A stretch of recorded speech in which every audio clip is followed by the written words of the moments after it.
नमस्कार मैत्रिणींनो, मी स्वाती तुम्हा सगळ्यांचे माझ्या चॅनल मै सनातनीमध्ये सगळ्यांचे स्वागत करत आहे।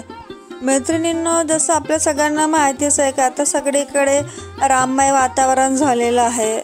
22 जानेवारी 2024 रोजी अयोध्या येथे आपले लाडके श्रीरामलला भगवानची स्थापना होणार आहे।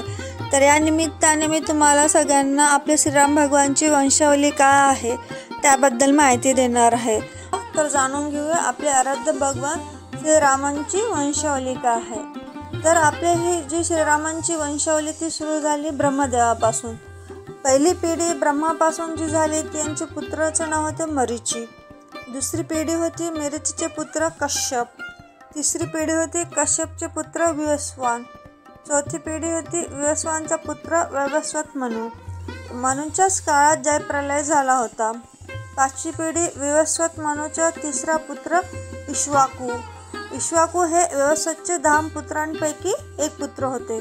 यांनीच अयोध्याला राजधानी व इक्ष्वाकु कुळाची स्थापना केली। 6वी पिढी होती इक्ष्वाकुचा पुत्र कुक्षी। 7वी पिढी होती कुक्षीचा पुत्र विकुक्षी। 8वी पिढी विकुक्षीचा पुत्र बाण। 9वी पिढी बाणचा पुत्र अनरण्य। 10वी पिढी अनरण्याचा पुत्र पृथु।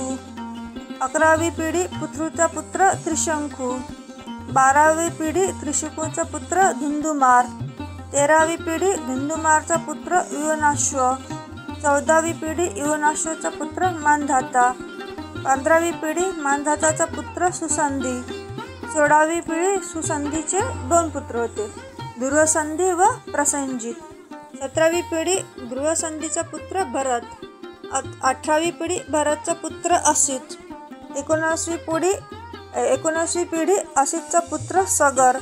20वी पिढी सगरचा पुत्र असमंजस्य। 21वी पिढी असमंजस्याचा पुत्र अंशुमान। 22वी पिढी अंशुमानचा पुत्र दिलीप। 23वी पिढी दिलीपचा पुत्र भगीरथ।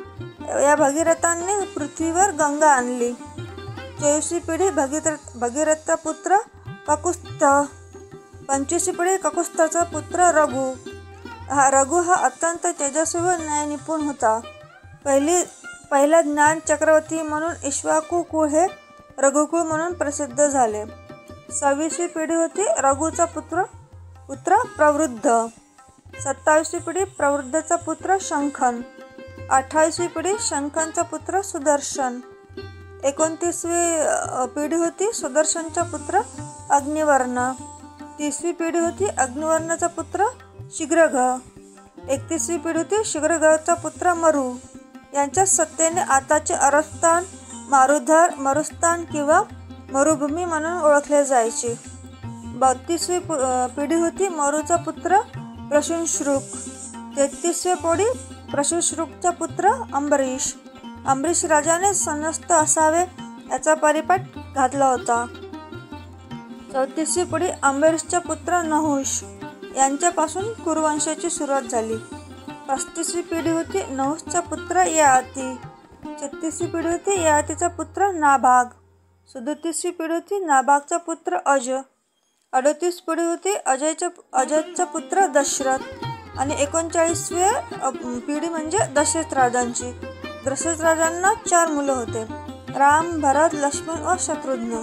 ब्रह्माच्या 40व्या पिढीत श्रीरामांचा जन्म झाला होता। म्हणूनच 40 पिढ्यात असं झालं नाही, असं केलं नाही, 40 पिढ्या पोचवून हे वाक्प्रचार यातूनच जन्माला आले।